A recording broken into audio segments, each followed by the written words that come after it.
この中華料理って本場中国にはないとか、この洋食は日本にしかないという料理が実は結構あるのですね。日本で生まれた中華、日本で生まれたイタリアン、日本でアレンジされたソースやカツなど、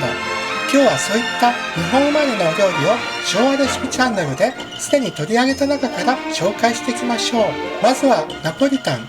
日本生まれの代表的なスパゲッティですね。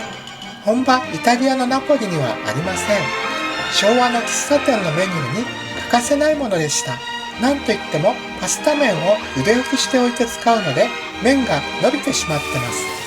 こんなのはイタリアでは許されない。でもこの食感が日本では懐かしい味としてこだわっている人もいるのです。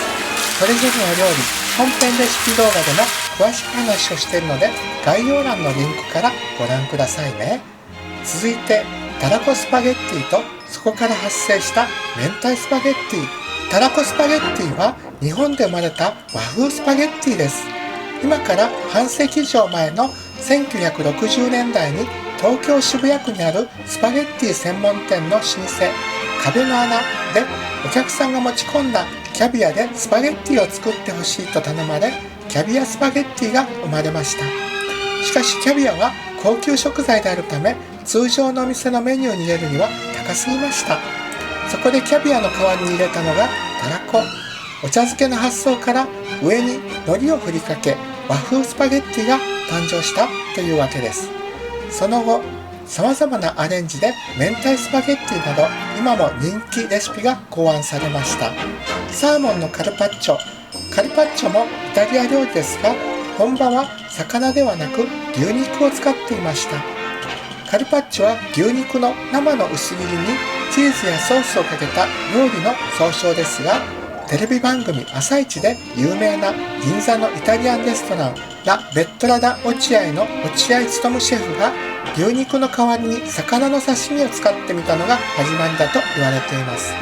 現在は本場イタリアでも世界的な刺身ブームにより魚のカルパッチョが提供されるようになったということです。欧風カレー。カレーはインドやパキスタン、バングラデシュの料理ですが、イギリスを通してカレーに使われる様々な香辛料が日本に入ってきました。でも日本のカレーは独特の作り方。欧風料理のバターと小麦粉でルーの素を作り、とろみをつけるという手法が取り入れられ、日本独特のカレーが生まれました。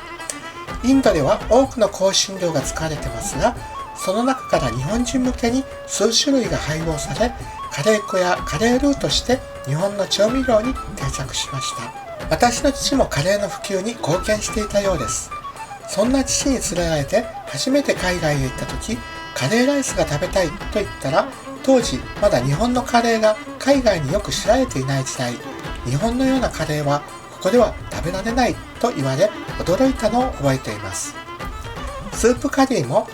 北海道で生まれたカレーです。昭和レシピチャンネルで紹介したスープカリーは北海道のレシピとはまた違いますが、北海道は具材をそのまま素揚げにしてスープと別々に調理し、最後に一緒にします。そのうちに北海道本場の作り方も紹介しましょう。タコライス。タコライスは今や沖縄名物として欠かせない食べ物。タコス自体は米軍から沖縄に伝わったメキシコ料理でしたが、タコライスは日本で生まれました。沖縄県の基地の近くにあったパーラー千里で1984年に誕生。円高が進む中でバーの経営が難しくなり、米海兵隊に安くボリュームのある料理を提供しようとバーから方向転換。米軍兵に人気だったメキシコ料理タコスをご飯に乗せたレシピを考案。チェーン展開していった系列店のキングタコスを通して沖縄本島各地に広まってきました。マヨネーズはお料理ではないですが、日本でアレンジされた調味料。日本以外にもありますが、日本のマヨネーズはまた独特の味と食感。世界でも美味しいと認められています。競い合うメーカーで大きく分けて、キューピー派と味の素派とがあります。私はやっぱり子供の頃から食べていたキューピー派かな。オムライス。オムライスの発祥については、東京銀座のレンガ亭、大阪心斎橋の北極星など様々な説がありますが、その歴史も古く100年くらいになります。今や秋葉原のメイドカフェの代表的な食べ物になっていますよね。ケチャップで味付けしたチキンライスを焼いた卵で巻き、さらにその上にケチャップで字を書くという日本独特の食べ物です。ミンチカツの歴史はさらに古く、東京浅草の洋食店が発祥の地とされています。ハンバーグもカツももともとは西洋料理。でも味付けしたひき肉にパン粉をつけて揚げるというのが日本のアイデア。このチャンネルの初期の頃、レシピを紹介したら、なんだハンバーグじゃないかとコメントが入ったことがありましたが、食べてみていただければ、ハンバーグとミンチカツは全然違う食べ物で、食感が異なることがご理解いただけるかと思います。日本で生まれた中華料理もたくさんありますね。中華料理のサンラータンに麺を入れてスーラータンメン。赤坂の老舗、現在は神楽坂に移転していますが、エイリンという中華料理のまかない料理として生まれました。昭和レシピチャンネルではサンラータンもスーラータンメンも両方レシピを紹介していますので、ぜひご覧ください。冷やし中華、これも中華という名前がついていますが、100年くらい昔に日本で生まれました。中国にもニャンパン麺という冷たい麺料理がありますが、味も作り方も違うため別物です。昭和レシピチャンネルではニャンパン麺も日本の冷やし中華ごま味噌だれも紹介していますので、ぜひご覧ください。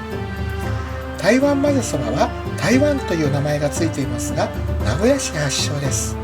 花火高畑本店で名古屋発祥の台湾ラーメンを作ろうと思って、ミンチの味とスープが合わず失敗。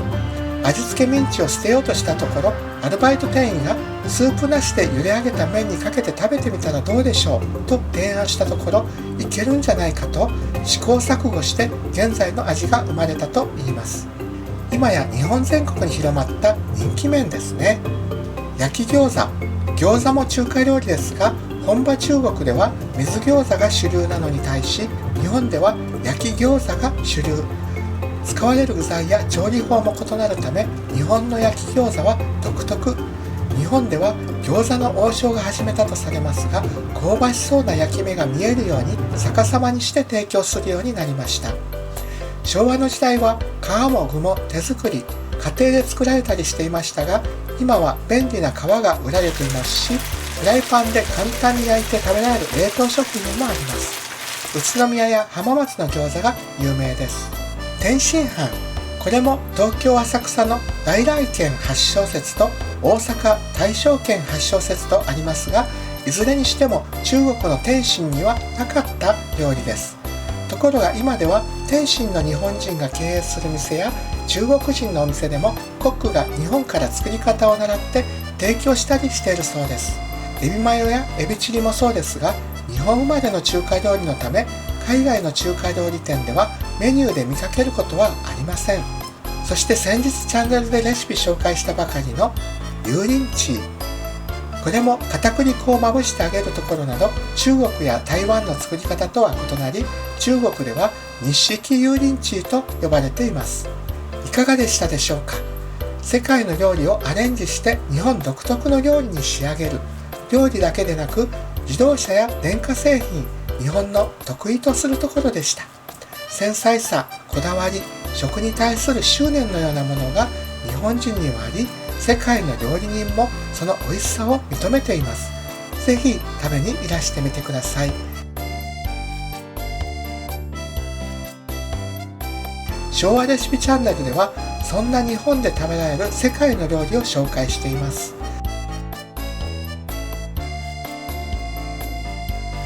ぜひチャンネル登録、評価、コメントよろしくお願いいたします。コラボも募集しています。ではまたお会いいたしましょう。Nos vemos. Chao chao.